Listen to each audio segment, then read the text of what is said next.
So there's this common argument that God, if he were to exist, is just a really big cosmic bully. In this video, we're going to learn how to respond to this argument coming up.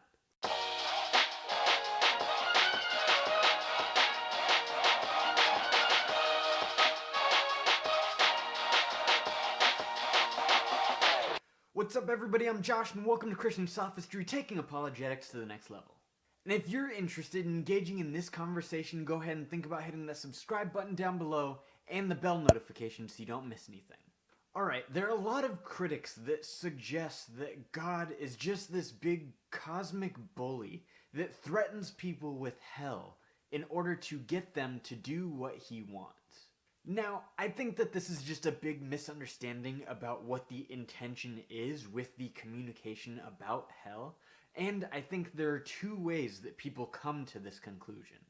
The first way is really just when people get upset because they want to do the things that they want to do, and they still want to get a reward for it at the end of it all. And that's the very defensive, emotional way that isn't usually very easy to reason with.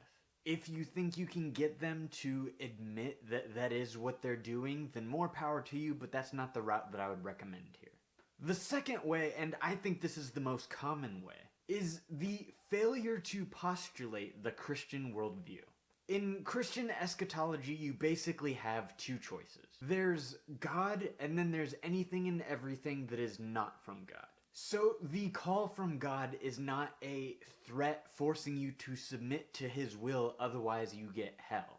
Simply put, the result of hell is just the decision of not God. Nobody is forcing you to choose one way or the other. It doesn't make God a cosmic bully to simply make you aware of which way you're choosing. If you're driving towards a cliff, the person that calls you on the radio to let you know where it is that you're headed and that you're gonna die if you keep going, that person is not a bully. If the biblical narrative is true, then Christians and God are not bullies by the very mention of hell. In fact, just the opposite, it is a genuine care to bring up these things in conversation. And I think both Christians and critics can learn something from this articulation of the issue. For critics, I think the lesson is that you can't just take something that you don't like and criticize it according to your own terms. If you're going to criticize something, you have to step into the world of that thing in order to criticize it. And for Christians, I think the lesson is that our goal ought not to be to condemn, but to convince.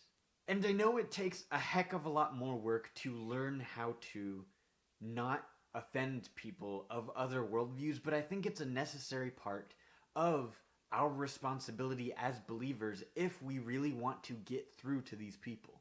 There are way too many Christians that are so easily willing to play into the holier-than-thou narrative, the I'm better than you because of what I believe sort of idea, and I think it's time to knock it off. In a fallen world, I can't really see a scenario in which that attitude is completely eradicated, but I think that Christians should be more willing to call it out when we see it.